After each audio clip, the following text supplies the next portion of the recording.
welcome back to the Gnostic Informant, and you are about to attain true gnosis. And today I got Dr. Robert Price with me, and we're going to talk about some astro-theology stuff. And that's the topic for today. And we want to talk about the credible astro-theology, not the not the sun getting pointed to by three kings on December 25th, which is just we're just making stuff up now. Let's get into. I want to get into some stuff that actually matches up. So I got an example that I think is credible. There's a verse in Exodus 15:27 where they come up to a oasis with 12 springs and 70 palm trees. Now, if you ask me, that sounds like a zodiac. What do you think, Dr. Bob? Yeah, indeed, that's quite possible because we know that astrology goes way back there, and the Babylonians and Persians were big practitioners of it. The night sky is always there, and it's always been fascinating, and people have kept records for thousands of years. And then they began to see significance in the stars that you could predict future events and all that. Well, and many people, as everybody knows, many people still believe that today. Um, I tend, of course, like most people, to think that that's just sort of a psychologically comforting thing to believe, that forewarned is forearmed. Somebody did a survey in the UK, I believe, and asked people if they read the horoscope in the newspaper every day, and then they asked how often does it pan out? Does it seem to be vindicated by events? And surprisingly, I think most of them said less than half the time does it seem to have foretold anything. So why the heck did they continue reading it? Why didn't they think, well, this is obviously just random nonsense? Well, apparently, at least the inference of the psychologist was that you didn't really need to be forewarned and forearmed. If you're an adult, you can probably handle most things that come your way.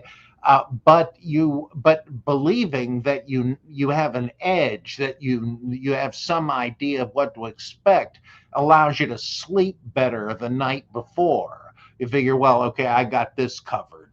I'm forewarned, forearmed, and then if it doesn't help, who cares? It was really about the night before. It was a way of reinforcing peace of mind. Well, who knows how specific the ancients' predictions were? That's difficult to say. And they need, if they had specific predictions based on astrology that didn't seem to pan out, I'm sure they rationalized it the same way people do now. That you ever notice somebody says, "Oh, what's your birth sign?" And you tell them, they say, "Okay, well, these must be your traits." And then you say, "Well, I don't recognize myself in that." "Oh, that's because you're comet was in the cusp of this house," and all. In other words, you can shape and reshape the data to be compatible with any and every outcome, which means it's not predictive. But Jung thought there might be something to it, and he was no dope, so who knows? Yeah. Carl Jung can get pretty heavy with some of his ideas out there. But yeah, I mean, with the scripture thing, it's not that crazy to me that people who are writing scripture would use zodiac stuff and constellation stories to sort of woven in their narratives. To me, it's just very plausible. People who think it's completely nonsense, I just don't understand where you're coming from. Like, why? Yeah. You know what I mean? It's just doesn't make sense for someone to be so like closed off to that. because that's just how that's how people told. I mean, especially when it comes to pagan myths, that's all really. You're looking up at the stars, and Mercury is identified with this, Hermes, the god, or that's just an example. But you have a lot of stories coming from the stars itself. Mm. Yeah, so I mean, we do have a couple super chats already, which is great. We can get to those, and I don't know if you wanted to give any more examples of some things that you think, just speculation wise. Well, there are a bunch of things that I think are definite references to astrology and or astro-theology, which are not quite the same thing, but certainly the magi who come from the east, from the Parthian Empire, to venerate the new king of the Jews. I mean, that's overtly a positive reference to astrology. Whereas in Isaiah, for instance, I believe it condemns both necromancy, trying to conjure the dead for information, and astrology. But you had different views of it in the ancient world, and why did you? Well, it kind of is like how the Catholic Church doesn't ban reports of visions of apparitions of Mary, but they're very careful to legitimate them and give them the imprimatur, because they need to know. They're trying to control the channels of revelation and belief. They don't want to say, oh, you say she appeared in Jersey City or whatever. Well, okay, what the heck? You're the ones that saw it, not me. And then the kids who saw this say, Mary said there's 4 persons in the Trinity, and she's one of them. Oh, whoops! That can't be right. So they have to be very careful, and just like the discernment of spirits thing in the New Testament. You don't want to be at the mercy of alleged revelations, and if all it takes to be taken seriously is saying, "Thus saith the Lord," you're really opening yourself up. And one last little example that I love. I know this guy back in college who was very intelligent. He was I think he was the head of the student government, and he was a Pentecostal, and a radical Pentecostal. He went to R.W. Shambach's Miracle Temple in Newark, which is really a wild carnival of a church, and people accusing each other of witchcraft and thinking that they saw ectoplasmic snakes hovering above people's heads and all this. One day, some guy showed up and said, well, I'm sure you all would like to know that the Holy Spirit spoke to me and said that I am to be the leader of this church. And that was the last straw. And my friend said, well, wait a minute. How do we know? How could we know? This is just asking for abuse. Forget it. So this guy who would not go to the doctor because he figured Dr. Jesus would heal him, nonetheless had a rational skepticism toward alleged revelations. I mean, it's amazing. That's of course how Christianity quickly began to suppress any idea of revelations beyond the canon. Well, anyway, the examples I'm thinking of in the Bible, for instance, of astro-theology, and what I think that means is a story that means to allegorically or somehow use a narrative to recount patterns of motion among the heavenly bodies. You can find big examples of that, like the story in Isaiah 14 of Halal, the son of Shahar. Well, who the heck is that? Well, it's the planet Venus, according to ancient reckoning. Yeah. And Shahar was the dawn goddess. She's mentioned here and there in the Old Testament, like in the Psalm where it says, if I take the wings of Shahar and fly to the uttermost parts of the universe, even there you will find me. wings of Shahar? Yeah, it's just like Aurora, the dawn goddess of the Romans, and so on. The wings are the crimson bands that seem to enclose the earth as the sun is about to come up. So Halal was the morning star, the first bright object you see in the sky, and so the son of the dawn. And and in the story, he's mighty happy about that. He says, "Hey, I am ruling the sky." Oops! Here comes the sun. The sun rises and blots it out. You can't even see it anymore. And so they said, well, that's what happens every day. This symbolized what happens all the time. But it's spoken as if it happened once. And that's the way it is with some of the others, Moses. He comes out of the tent of meeting where he's just been with Jehovah, and his face is glowing. And he has to put a veil over his face because people will freak out at it. He doesn't want them to be afraid. Well, is it a coincidence that one of the Psalms says that the sun comes forth at dawn like a bridegroom coming out of his tent, and he gives the law? It says, like, it goes from the Torah to the sun. Well, that kind of fits Moses as the lawgiver and glowing like the sun. Or Samson, same thing. Samson simply means the sun, S-U-N. And he has this big wedding reception, and then he goes into the bridal tent with his wife, and then comes out. And what does it say in that psalm again? He comes forth like a young man in his strength. And the whole thing with the strength of Samson is about the strength of the shining of the sun. That's why he burns up the crops of the Philistines, because the sun does that every summer around where I live. All the corn withered to nothing. One thing and another, he's just obviously the sun, and so is Moses, of course, as I just said. How about Elijah? When he leaves the earth, he goes up in Apollo's chariot with the flaming horses. Yep. What does he do with all the troops sent to escort him back to the king? He calls down fire from heaven to barbecue them, and so on and so on.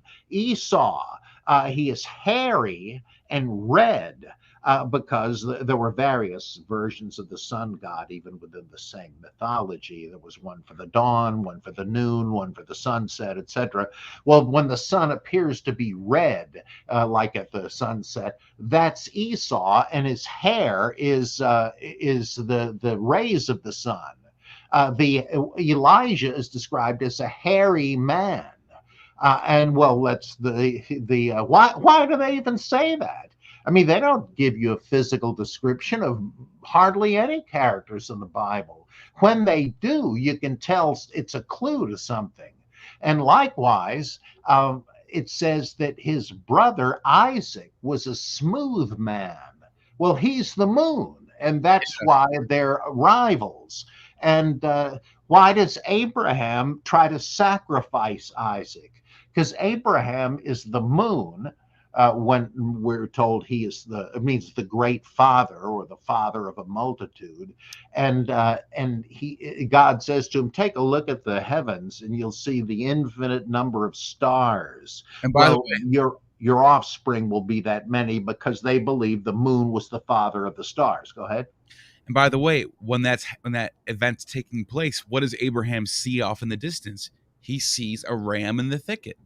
Could this mean they're in the constellation of Aries, the ram? Could be. Could be. Now, by the way, while you've been speaking, I've been showing images behind us of constellations in Hebrew and in Greek, not to be distracting, but just to show people that these ideas are not foreign to Judaism and Christianity. Oh, by no means. Yeah. But go ahead, continue. Well, That's Virgo, the right? Batula, virgin. Go ahead. uh, Abraham is the moon, and Isaac is the sun, which is what do they say? Isaac means he laughs. Actually, there are about five different derivations of the name Isaac given in Genesis, but it means he laughs. And think of the way the sun is described, at least I think that was the original association in Psalm 2. He who sits in the heavens laughs. Originally, that must have referred to the beaming of the sun. And so there are these hints. And just like on the Star Trek episode, Next Generation, with Korganu and what's her name, the sun goddess. They're in this cyclical hunt.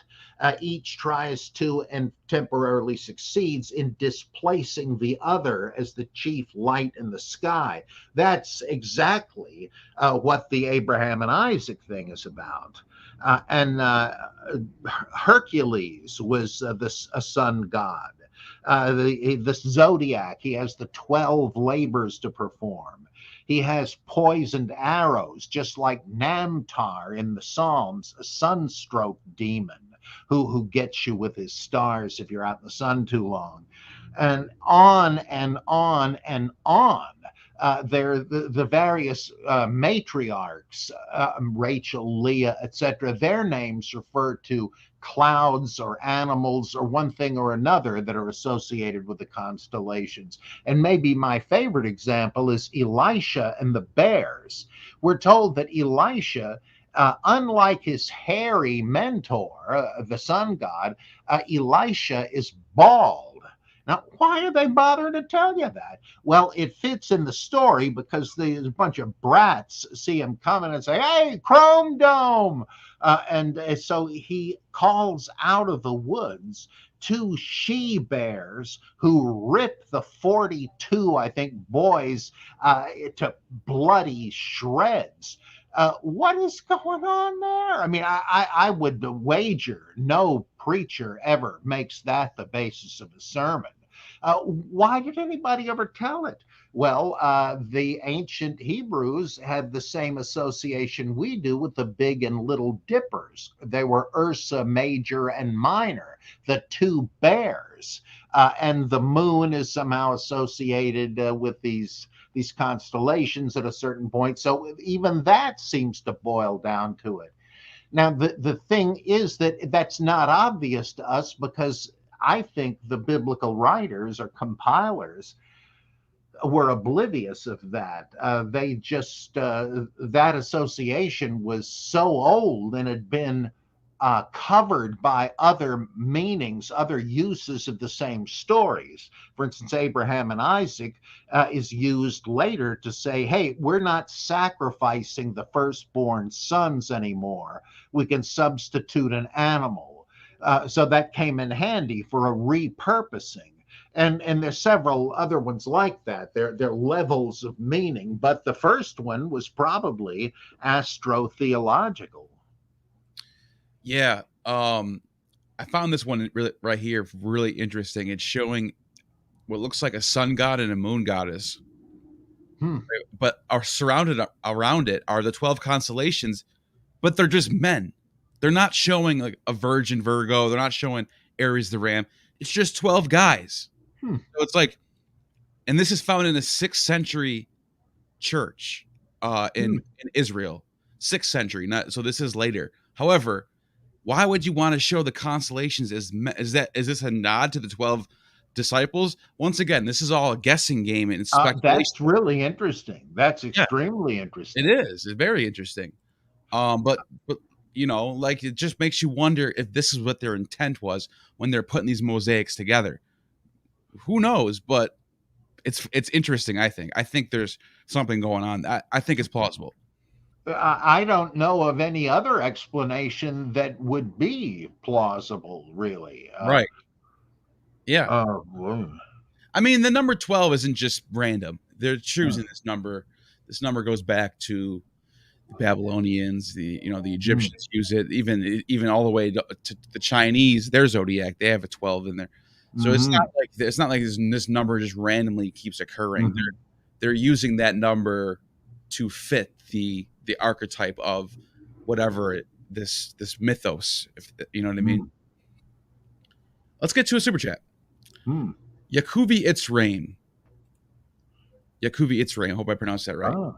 Does Dr. Bob think the worshiping of the calf of Aaron is a nod to Taurus and Orion?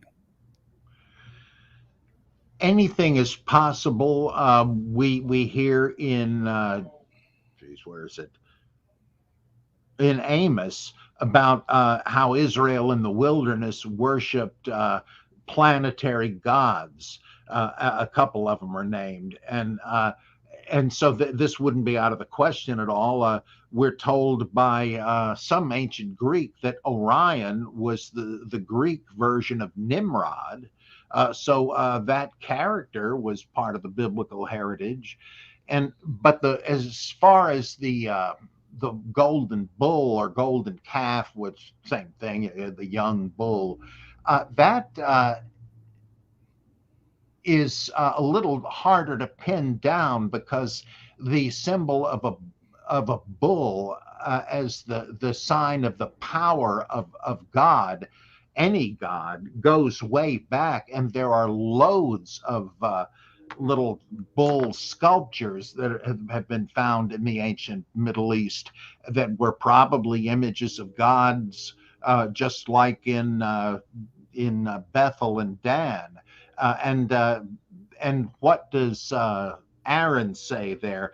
Behold your God, O Israel, who brought you out of Egypt. So this is supposed to be Yahweh. And but again, a lot of these gods are the different forms of the same thing. So it's quite plausible. Yeah. A lot of like when I was talking about the example from Exodus about the 12 streams with the 70 palm trees, it could be just one of these, an ancient version of this. If you see behind me, it's the 88 constellation map. Now 88, I said it's 88. The account from Exodus, that's 82. But I mean, come on, like that's 12, the number 12, and then 70 palm trees. I don't think that's a random number. And there's no archaeology whatsoever that I'm aware of that shows that this place actually exists in the Sinai Desert. Because if there was, even if those 12 streams dried up and those palm trees all died out, there would be archaeology to prove that this place was once there. There would be something there, if that makes sense. I think. Unless Yeah, I'm though, wrong. even if it were fictitious, you would have to think something like what you're saying underlies the image they're trying to show. Like Freud said about Freudian slips, you could have said anything. Why did you say this, even involuntarily? There's some meaning there.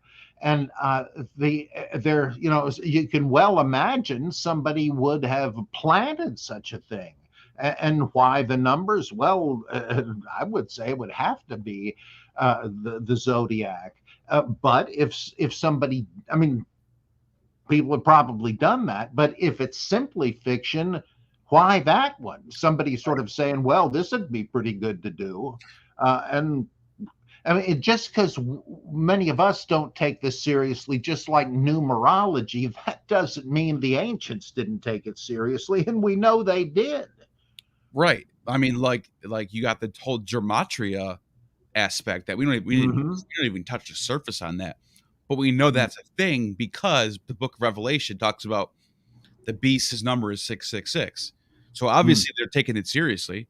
But back to the Oasis thing. We know that the whole Sinai Desert has no place where there's 12 rivers, 12 streams of water. So it's like, so right away we know this is not a real account. This is a mythological story. This didn't actually happen.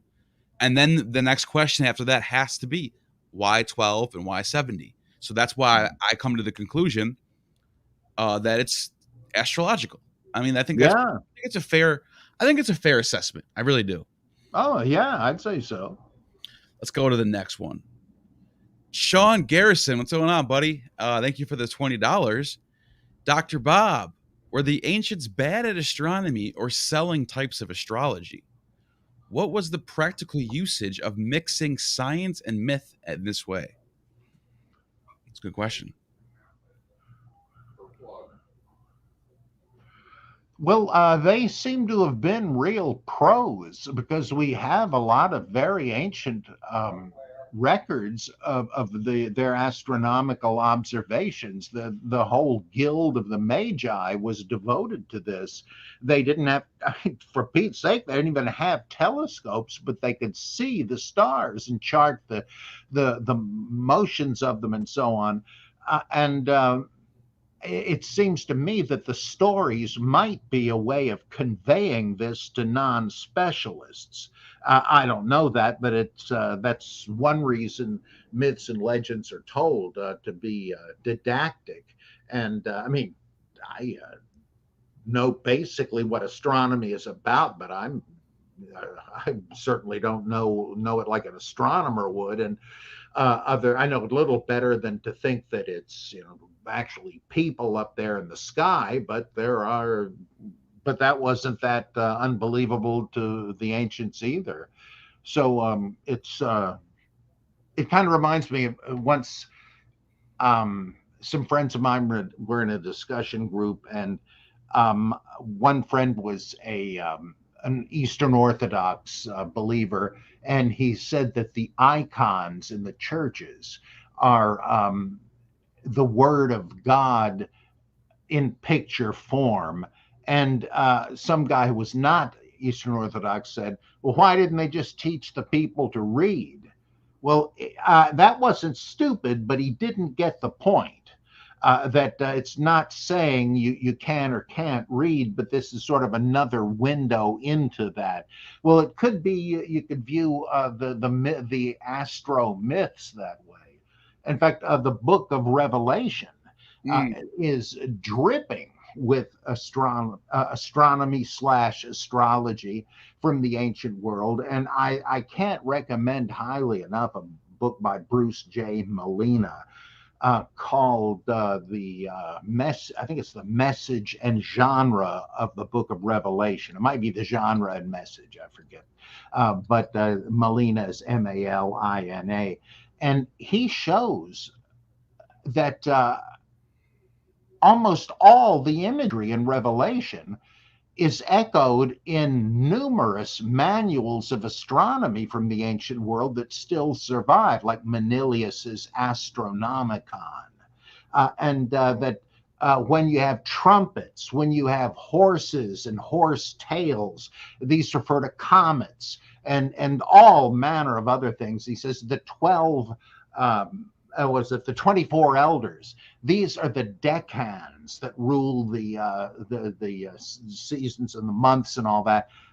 It's amazing, and it's completely convincing in my opinion, because otherwise, what the heck is it about? Right. I mean, you know it's symbolic for something, but he's gone back to these ancient sources and says, "Hey, here it is. Here's what they're talking about." And of course, comets were believed to signal major events and so forth. It's amazing. And so there's somebody, a biblical writer, that was deep dyed in astrology. Yeah, in the Exodus 33 account, when Moses meets Yahweh, it's the way it's written is so strange that it doesn't make sense for it to be just someone telling a story of Moses meeting God, because the way it talks about it, it's like, here, I'll pull it up real quick.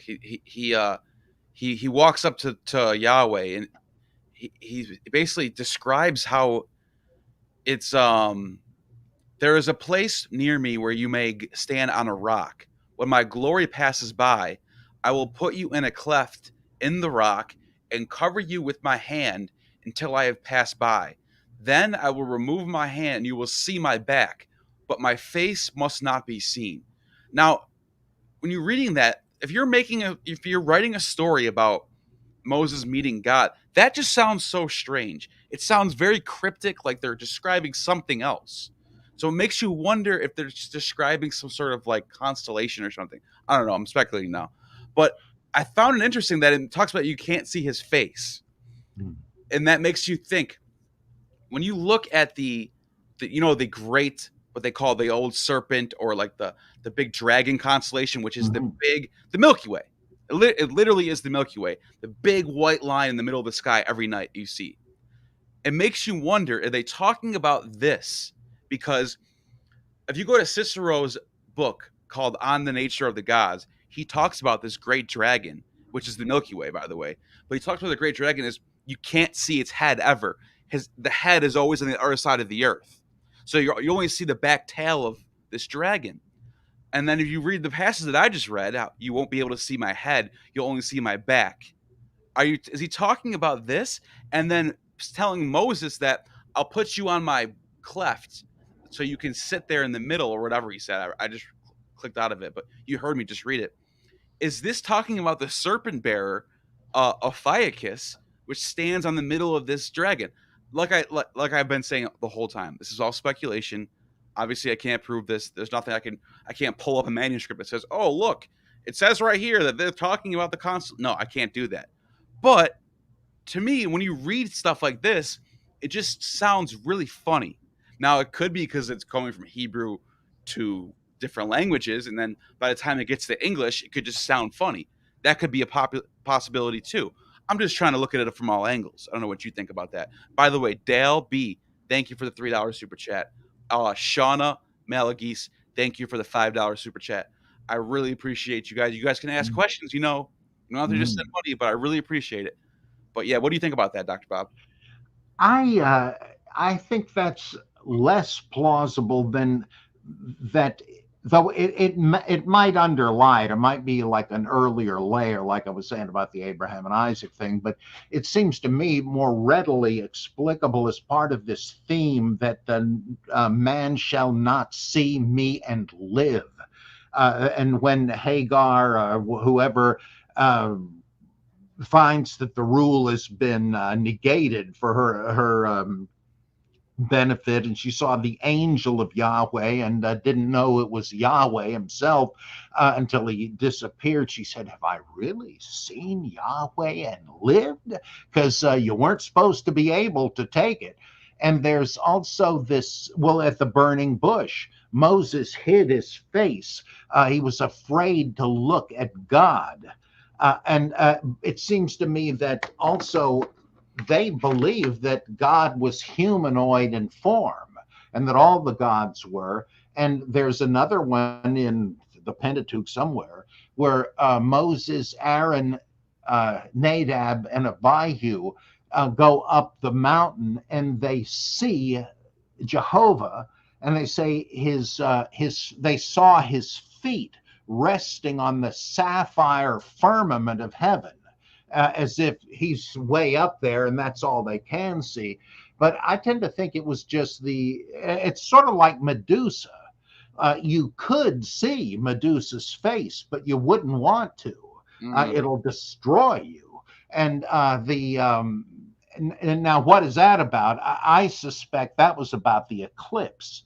Sorry to cut you off, but Tessa1111 left a comment that he thinks it's an eclipse, and then you just said that. So I just wanted to make sure that he should get credit for that. So go ahead, continue. Yeah. Well, you're like that's my theory about the Gorgons. But if that is about going blind after seeing an eclipse, warning you not to, don't just look up at it, then that is, in my view, close enough to "man shall not see me and live," that it suggests what you've just said. It might have to do with the same thing. Don't look at certain things or you'll be sorry. But here, apparently, you can, with the Milky Way, you can look at it, but the face is not in sight. It's not like you mustn't look at it. There's nothing to see. It's hidden or something like that. But who knows? These things morph and change and get reapplied. Yeah, that's a good point. Kevin Doney, thank you for the $10. I really appreciate you more than Hmm. I can possibly express. There's another question from Sean Garrison. He says, "Did religion give legitimacy to astronomy, or did astronomy give legitimacy to religion, or did they always mix these things for some now unknown reason?" Uh, Good question. Insofar as constellations were associated with various mythical beings like Virgo and Orion and all of that, that would suggest that as long as they've done that, uh, they must have been interpreting it in accord with their belief system. I don't know how else they might ever have referred to constellations, and but the two are sort of logically distinct. You could be an avid believer in astrology and be an atheist. You just say, no, there's an operational structure to the universe, and what do you know? There's a correlation between the heavenly bodies and what happens on Earth. Often people use the analogy of the moon governing the tides. Well, I don't know if there's anything to that or not, but nonetheless, that isn't really religious or theological. And of course, you can believe in any religion and reject astrology as hokum. So I don't think it's kind of like religion and reincarnation. You don't really have to have both of them together, though it certainly fits if you do. Yeah, Kevin Doney, who he also left that super chat blank, but I think he might have did it by accident because he asked a question right after. It is, what is your take on the theory that Buddhist monks were the three wise men? Are there parallels to the process of finding the new Buddha? I believe following stars to find the child is one.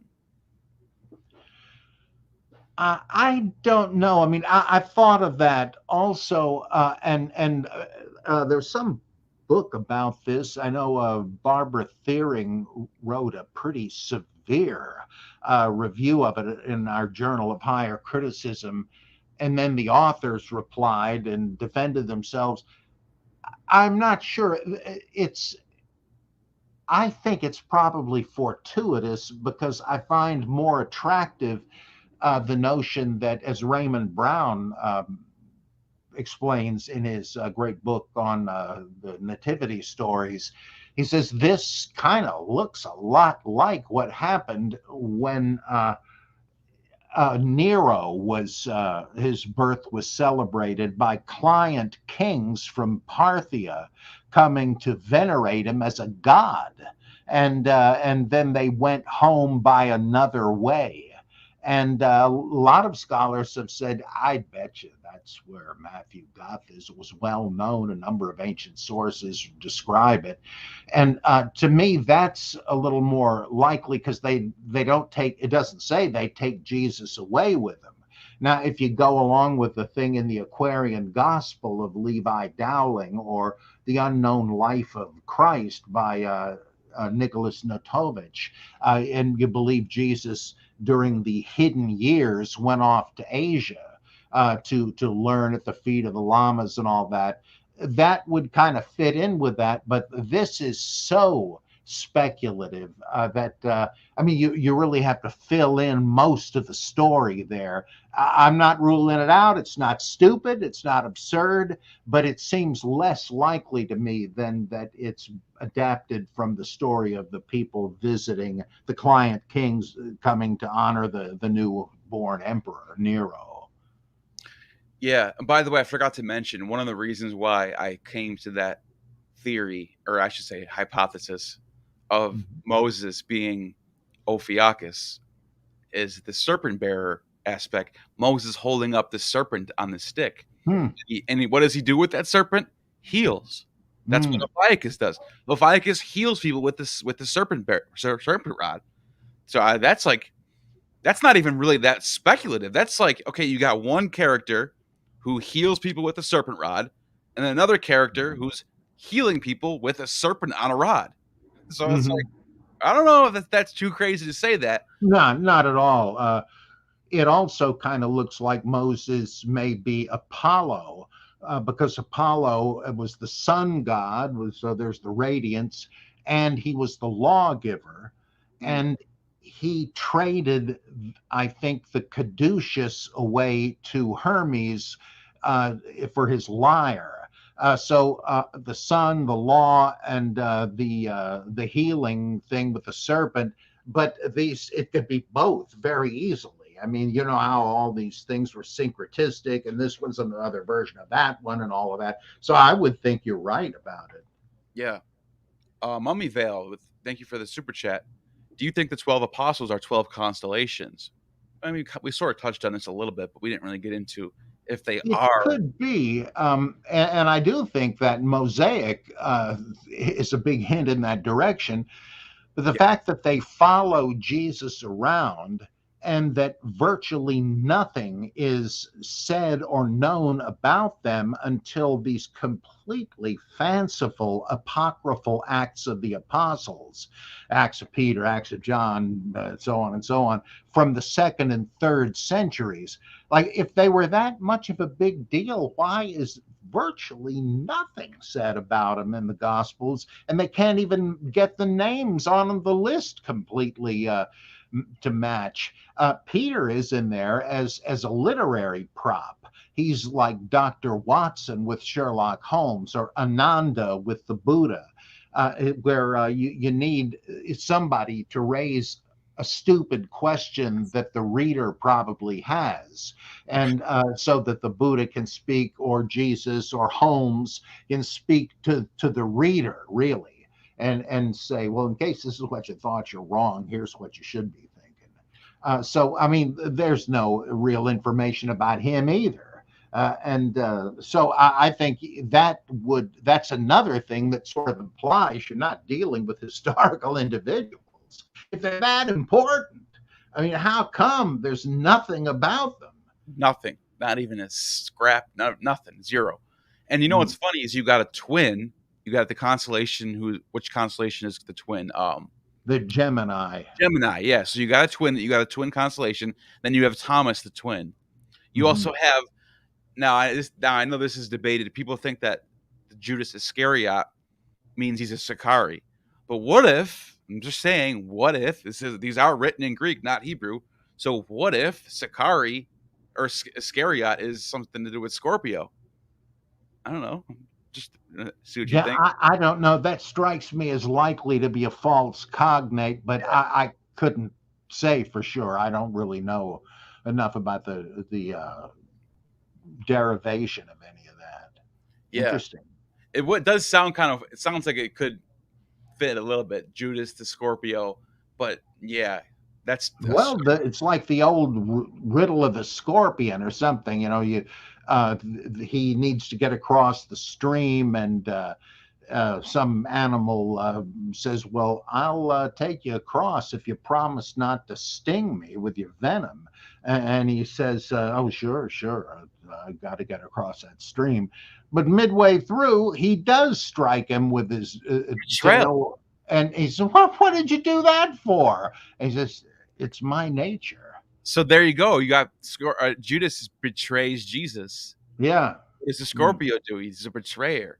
Hmm. I don't know. I'm just throwing Yeah, out I don't ideas. know that that's wrong. I mean, it does make sense. I just don't know about the linguistics of it, which might Yeah. tell the tale. But I'm trying to think if there's any other information about the 12 apostles that we can apply to. We got Thomas a twin. That's pretty much it. We have a zealot, but I don't think there's any that has anything to do with. That's all you. That's the only really information you have. You got a zealot, a twin, and that's kind of all you really know about these people. Oh, fisherman. You got the constellation of the fish. I don't know. I'm just thinking. yeah, and you wonder if that is not a kind of concretization of the fishers of men idea. If they, I mean, you think, of course, that when Jesus says, "Follow me, I'll make you fishers of men," that it's kind of a metaphor, a kind of a pun, since they're actually fishermen, but it could be the other way around.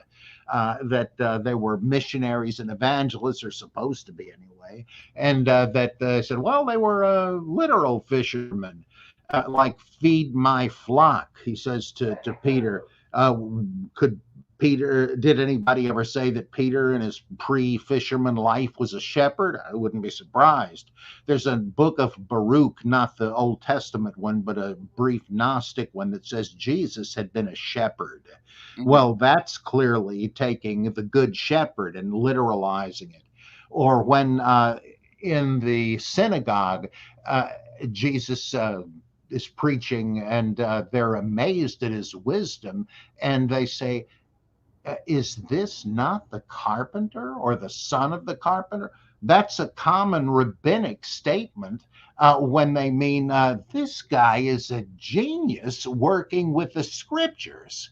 How did he know to solve this problem? I was very privileged to know the great Chaim Maccabee, and he told me once how there was a real knotty problem in the Hebrew Bible, and that traditionally for hundreds of years the rabbis had said, look, I give up, we're going to have to wait till Elijah comes to he'll tell us what it means. But Maccabee figured it out, and they said, well, you're Elijah, I guess. Well, that's the original idea, Geza Vermesh argues, and that I think is irresistibly probable, that they're taking Jesus as an expounder of scripture, and somebody doesn't know the idiom and the metaphor. Oh, he must have been working with a hammer and saw and all that stuff. And so I don't know, but I think they've taken the metaphor literally there, and it could be with these others.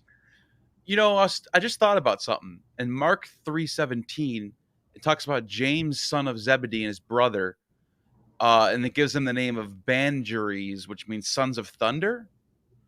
I wonder if that has some sort of astrological implication going on Oh, there. you bet it does.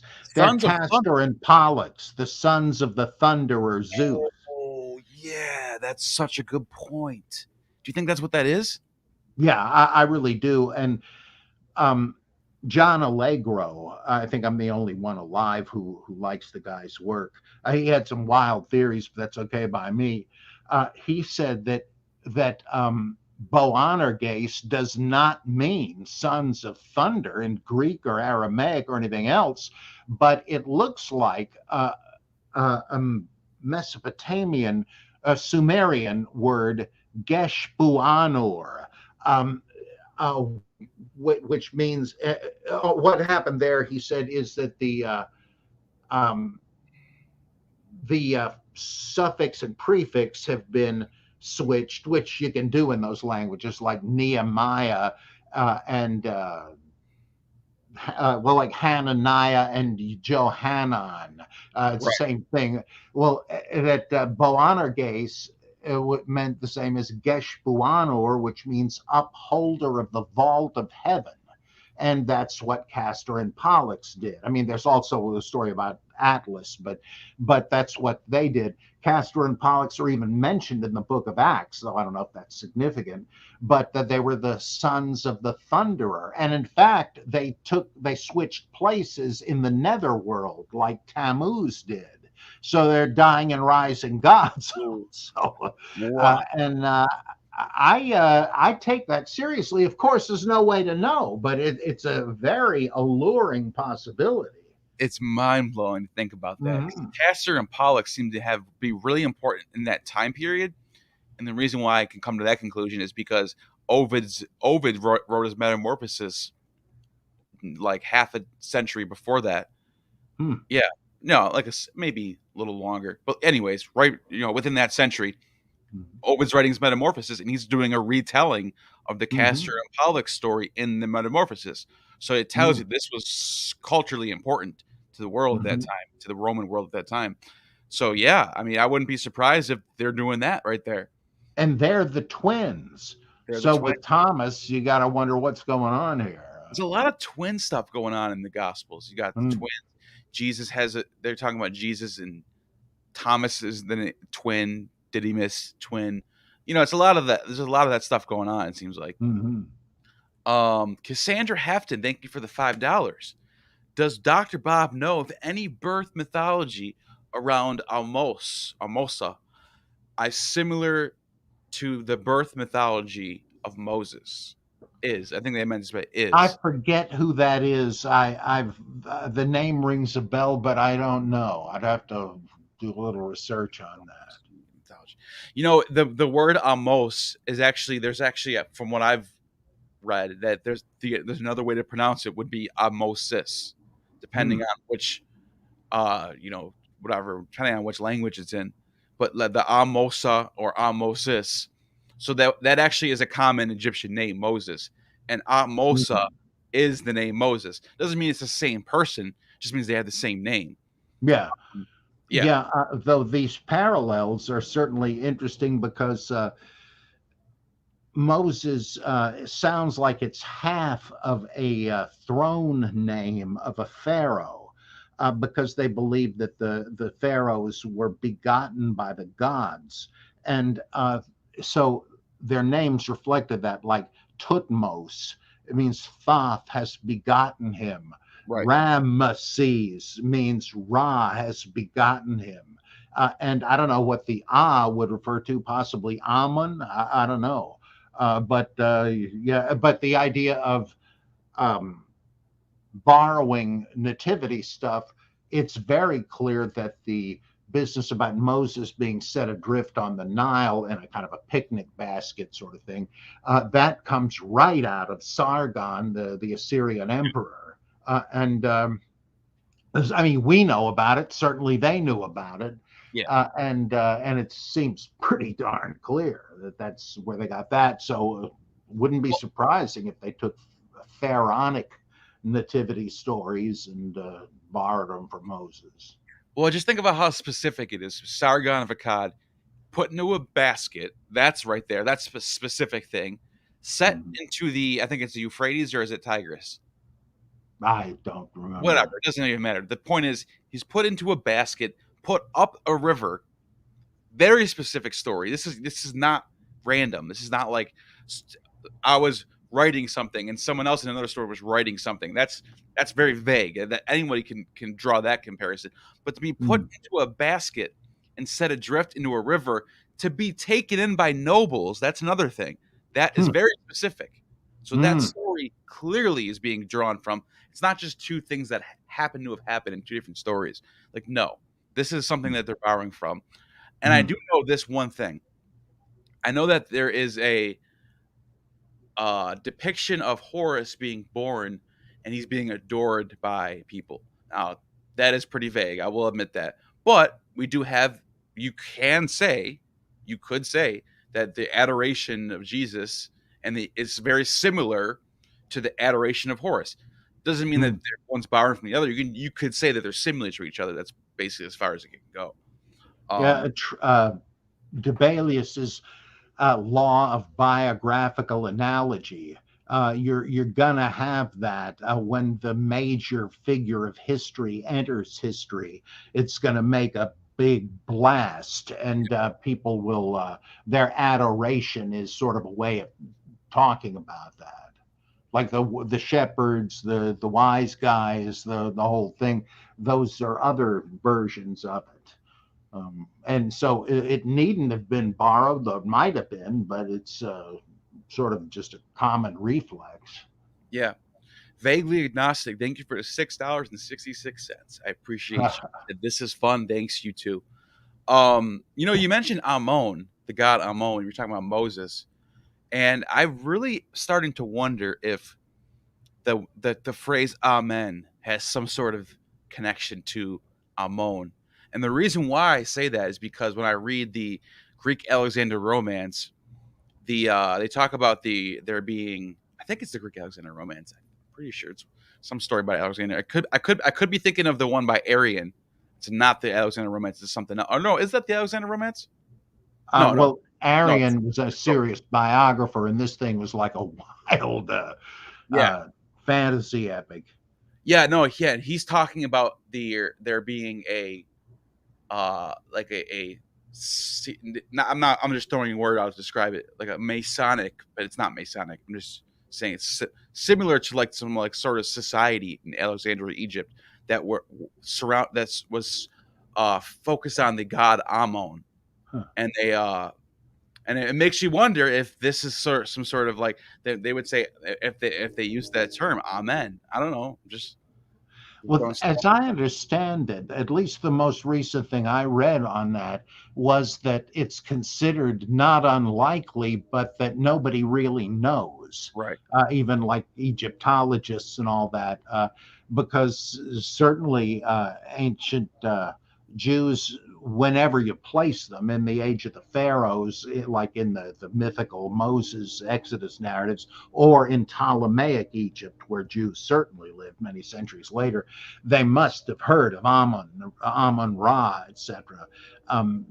They knew about Alexander, and he was a hero to Jews, and he was supposed to be the son of Zeus Ammon, whom they thought were two names of the same guy. So who knows? I mean, it's not unlikely. Though it's kind of like there's a very similar thing with is the name of the holiday Easter, is that based on some version of Ishtar? I wouldn't be surprised because it's some sort of fertility thing, but I sort of think that's another one where it's really an open question and nobody knows for sure. Yeah, and the reason why I bring that up is because Alexander the Great, according to the historian Arian, felt that he was the god Ammon was so important to Alexander the Great that he actually sent people all the way to Libya from Babylon to go to the oracle of Ammon to ask the oracle questions about certain things. Mm-hmm. That's an insanely far distance to send Mm. people just to ask a question to a god. So Mm. obviously, this god Ammon, who's also identified as being Zeus in the Egyptian form, is very important to Alexander the Great. So I'm certain that this guy was very important in the world. And not only that, when you think about the Egyptians having dominion over Canaan for a long time, for centuries, Mm-hmm.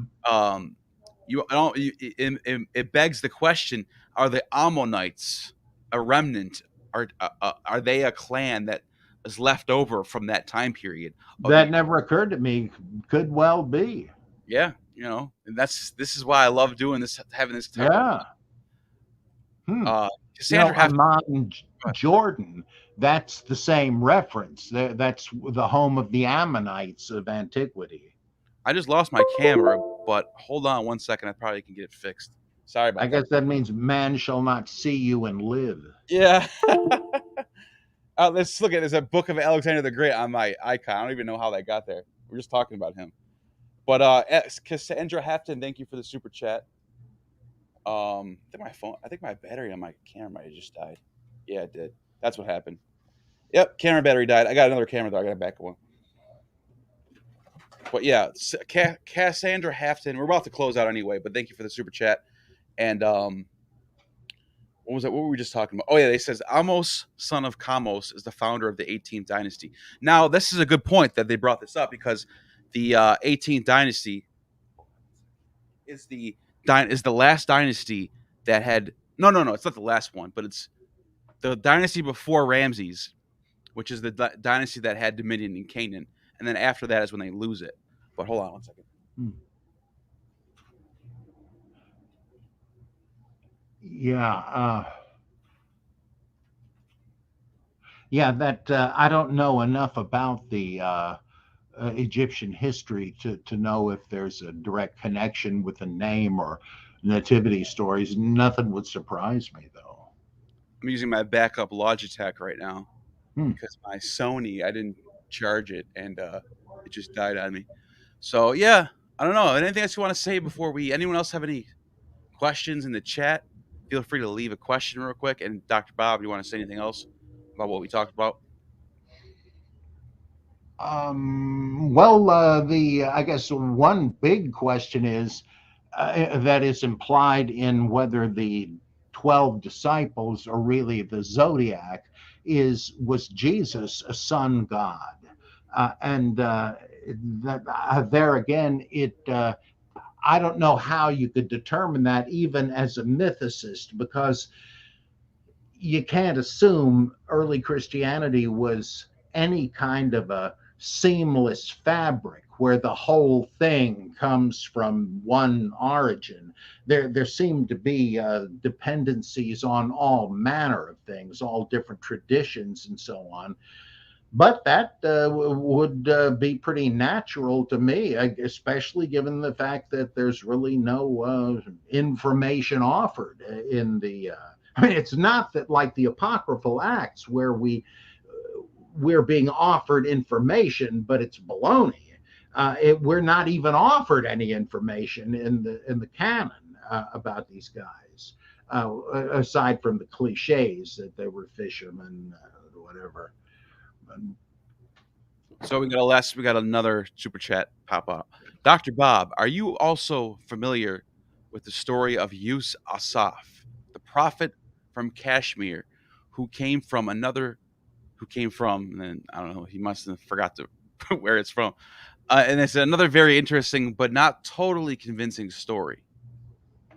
Yeah, there's a good book by Hugh Schoenfield, the notorious author of the Passover Plot. This book I'm thinking of is called The Essene Odyssey. And he thinks he's like giving some credence to the Ahmadiyya Muslim belief that Jesus, they're considered heretics, by the way, because though they believe Jesus sidestepped crucifixion and that, I'm sorry, that he did not die on the cross. Orthodox Islam says that somebody else did, but it looked like Jesus and everybody was deceived. Jesus was raptured up into heaven. Well, the Ahmadiyya are heavily influenced by the 18th century rationalists like Paulus and Venturini and Bard and these guys who believed in the swoon theory, which ironically is a kind of an apologetic. These guys, as Protestant rationalists, no longer believed in supernaturalism. They were big into Newtonian mechanistic physics and thought that the laws of nature, which are inflexible, proclaim the glory of God. And so God would never violate his own laws. So whatever happened must have been in accord with natural law. And this is where you got these often ridiculous sounding theories of what really happened. But their Protestant heritage inclined them to believe that everything in the Bible was factually true, just not miraculous. And so they had theories that, like that Jesus didn't multiply the loaves and fish. He was sitting in front of a cave mouth that day and had Essene Confederates behind him, like the Keebler elves, turning out more bread, handing it to him. And after a while, it gets pretty darn silly. But they said, okay, now what do we do with the death and resurrection? Jesus is crucified, okay? Bible says it must have happened. And by the way, not because of divine inspiration. They didn't believe in that either. That would be miracles. But they figured this is where you get the argument that the Bible was written by eyewitnesses. It was crucial to these peculiar apologists in the 18th century because it was the only way to say that, oh yeah, we know it all happened. It's like a kind of a weird naturalistic version of inerrancy. Well, they said, okay, fact number one, Jesus is crucified. Fact number two, he's laid in the tomb. Fact number three, he's seen alive a few days later. Well, how do we connect those dots? Oh, can't have been miraculously resurrected from the dead. Come on, we know that's superstition. I guess he must not really have been dead. They thought he was, but maybe the stuff given him on the sponge or the hyssop on the cross when he drank it, maybe that put him into a coma, either fortuitously or it was part of a plan. There are different theories about that among swoon theorists, but that he recovered in the tomb. I remember Pilate says, what, he's dead already? How could that be? Well, because wasn't dead. And so this is the swoon theory. Well, the Ahmadiyya Muslims say, yeah, that's what happened. Jesus wasn't dead. He was nursed back to health, and he undertook travels all over the place. And he went to what today would be Afghanistan, spreading the gospel, just like Thomas supposedly went to India. And there, at a ripe old age, he died and was buried in what's today's Srinagar. And there is a tomb of Jesus, but it's there's some confusion and shown, but the Ahmadiyya think it's Jesus who's in there. It's like the old joke, who's buried in Grant's tomb. Schoenfield says he doesn't believe it's Jesus, but that it's another guy confused with him who is known in their legendary as Uz Asaph, Jesus Asaph, which he says could be garbled into Joseph. And he's the son of Joseph or whatever. And I mean, it's a more cogent argument than I, in my cloudy senility, can recall. But that's a very fascinating book by Schoenfield, the Essene Odyssey, and it goes into the most responsible assessment of the Uz Asaph Jesus connection I've ever seen. That's very interesting. What a good question. Vesperos asked about if we covered Job 38, 31 through 33, and the verses, can you bind the chains of Pleiades, loosen Orion's belt, bring forth the constellations in their seasons, or lead the bear with its cubs? Do you know the laws of heaven? Can you set up God's dominion over the earth? Obviously, this verse is talking about the zodiac, not the zodiac, but constellations up in the sky. But it's not even like that's not even hidden. It's literally the author is telling you about that God made all this stuff. I don't know what you think about that. Well, it's late enough. It's post-exilic, though almost all of it is. Job seems to be an attempt at a Hebrew Hellenistic or classical Greek play, like the works of Euripides and Sophocles. And it's structured like one. It seems to be probably written by Hellenized Jews, though in Hebrew. And by then, they certainly knew about astronomy, but apparently not the question of how it all works, I guess, because the point seems to be, hey, Mr. Big Mouth, you think you know enough to accuse me of unfairness? Well, let me ask you a couple of questions here. Do you understand the migration of birds? Do you understand why the stars are grouped as they are? Do you understand why the seasons change? I didn't think so. Well, then how dare you think you can psych me out? And Job's response is pretty much, I had heard of you by rumor, but now, I cover my mouth and put ashes on my head. I'm sorry I said anything. And so this is the humility of the book of Job and the punchline of it. It's an example of what Schleiermacher would much later call agnostic piety. Like, I don't know. I mean, why does God allow these things? What makes you think you could even understand it if it were explained to you? Do you think God has to be, you got to be able to figure him out? What do you think God is? I mean, if you had got him all figured out, then you don't have him figured out because you've reduced him to an idol. And it's a powerful statement that is still relevant. Oh, it doesn't make any sense to me. Yeah, what a surprise. We're talking about the eternal, infinite, absolute. You're surprised it doesn't make sense? I mean, I have to, give some respect to theists on that point. Yeah, and I think Job is a wonderful book, by the way. It's very, very, phenomenal. It's very profound, if that makes sense. And it's for how old it is, too. It's for how old it is. It's insanely ahead of its time. Talking like a millennium ahead of its time as far as like how deep it gets. But yeah, I just got a couple more that popped up, and I know it's getting late, but let's just get through these if you want to get them real quick. It's just, Sure. Medallia. Hey, how's it going? Good friend of the channel, good Mm. friend of mine. And Dr. Bob, what do you think of Michael Molnar's theory of the Star of David being Jupiter eclipsed by our moon, and Claudius saying Judea ruled by Aries?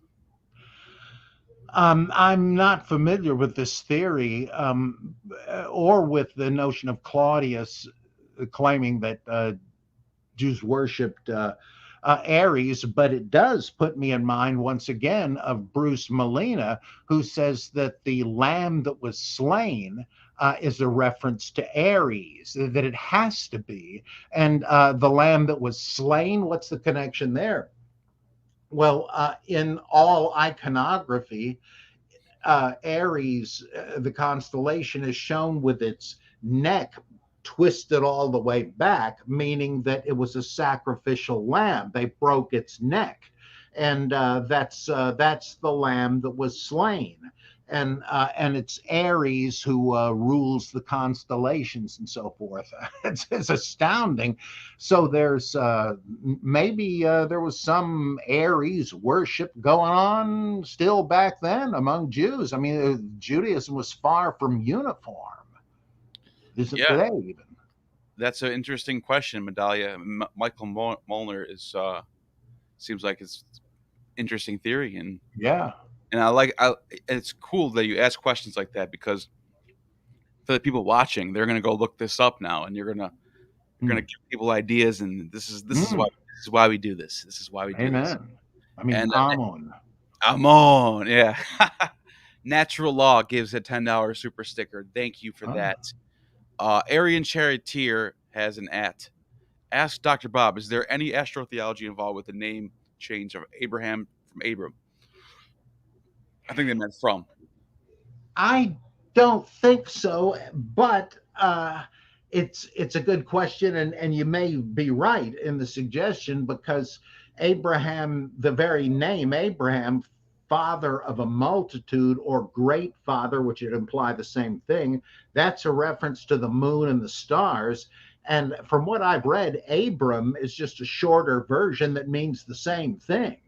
Yeah. Just like Sarah and Sarai are just, who knows, different dialect versions, and they couldn't leave either of them out, or somebody would be squawking. So they had this thing where they had the name switched or something. But the original Abraham, certainly, in my opinion, refers to that he was the superstar, the moon, who was Have you progeny the stars in the night sky were. have you ever heard the theory that Abraham and Sarah are like a riff off Brahma and Saraswati? The Hindu, because Brahma, the Hindu god, has a consort named Saraswati. It's just funny. It's Fascinating. tempting, but I sort of think they're false Yeah. cognates, because you're talking about Sanskrit on the one hand and Hebrew on the other. Way different. Gunter Luling believed that the Indo-European languages did have a Semitic basis, but I think he was alone in that, and I have no competence to judge. But Right. I don't know. I've always thought, in fact, when people say that Abraham is a negation of Brahman by adding the A, and I go, wait a minute, did Hebrew have an alpha privative? Or like atheist? I don't Right, think that so. makes no sense. Yeah, I don't know about that. But Yeah, that's but it's very striking. it's so funny to look at that stuff. It reminds me of the book of Esther, and they got Esther, and then you have Mordecai, and then you have the character's name is Hamon, who is the antagonist. This is mind blowing, right? Ishtar and Marduk are two gods in Babylon, right?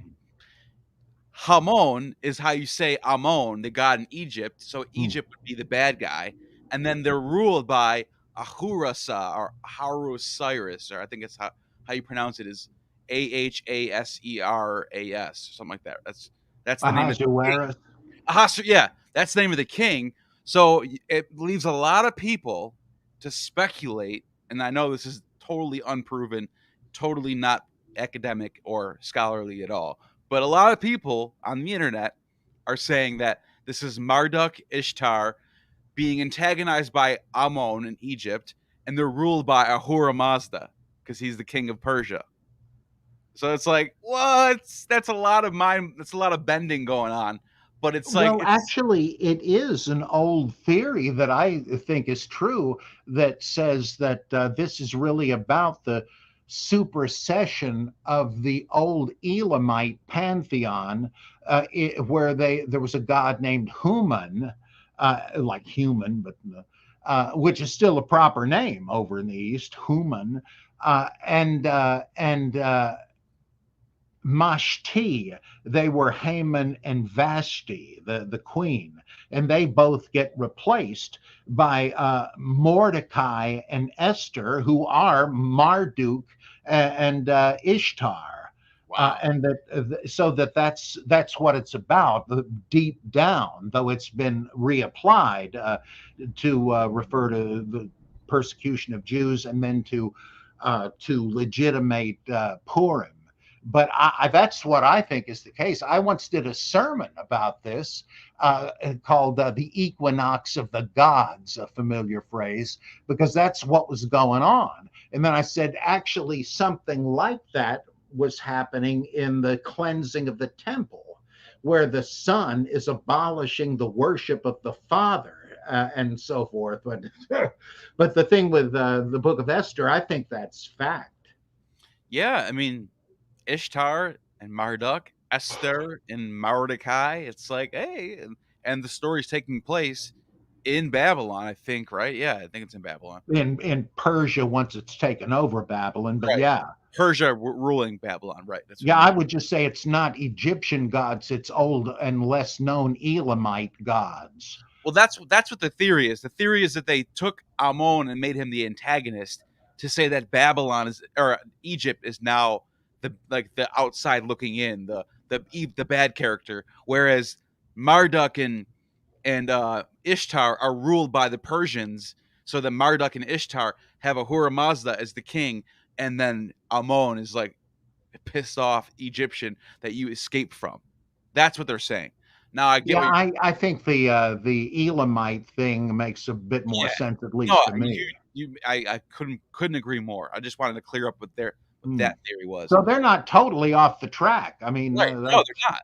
It's sort of plausible. You just can't yeah. prove it. You just can't prove it. But that's the whole thing about astrotheology. To sum this all up, you got to make that very clear when you talk about astrotheology. There's nothing you can prove. It's all speculation, but there are really strong cases. There are. Period. I think there is. I think there's a lot of really strong cases, especially when it comes to the number 12, the number 70, the number, like 3 or like, stuff like that. I think that's where it gets, the numerology for me is where it becomes pretty obvious. Yeah, we know they believed in that stuff. Like, why is it that Lamech is said in Genesis to have lived for 777 years? And it also quotes him as saying, if Cain be avenged sevenfold, surely Lamech 77-fold. Now, come on. And Enoch lived 365 years, which is like being cut off in youth. Only the good die young compared to the other guys in the genealogy. And then he walked with God. Well, obviously, it's because he's a sun god. He rises into the heavens. He walks with God 365 days. Right. And I mean, come on. There's no way that's not astrological. And Haney, thank you for the $5 super chat. He said, just a hello to the coolest dudes on the blue planet. Keep up the great work. Love you, man. Love you, man. Thanks. And I'm gonna have him on my channel pretty soon too, because he had me on his channel. And yeah, I mean he's great. I mean, I got one more question that just popped up. You want to take one more question real quick? Sure. All right. Iron Charioteer, ask Dr. Bob, the man bearing the water pitcher. Oh, this is a good question. I'm surprised we haven't got to this yet. Thank you for this one. The water bearing pitcher guy. in, I think it's Matthew. I think this is. I'm not sure. It's one of Mark has it. Both of them do, I okay. think. But yeah, that's the question: is the man bearing the water pitcher and going into the house, is that Aquarius? It's a good question. Well, the fact that being a water bearer was no big deal. I mean, there were loads of people carrying jars of water. Uh, and the constellation is mythologizing that with a heavenly water bearer that explains the rain and all that. I don't see the need for that. It's like oh, Jesus was crucified, yeah, him and a few million other guys. Yeah, That's not what needs to be explained. And it's possible, but I don't see what difference it would make in the story. Now, of course, you could abstract it from the story, like I was saying with Abraham and Isaac, but I don't know what the point of it would be. Would have been. It doesn't mean there wasn't one. I guess you could say, the well, reason, it wouldn't be the age of Aquarius, right? Because Jesus is associated with the age of Pisces. the only reason why I think this case could be strong is because he says, "I will be with you till the end of the age." Just before that, like a chapter before that, and then he talks about. Then he starts talking about things that are going to happen at the end, and then he says that. So it does sort of match a little bit where he's talking about, "I will be with you to the end of the eon."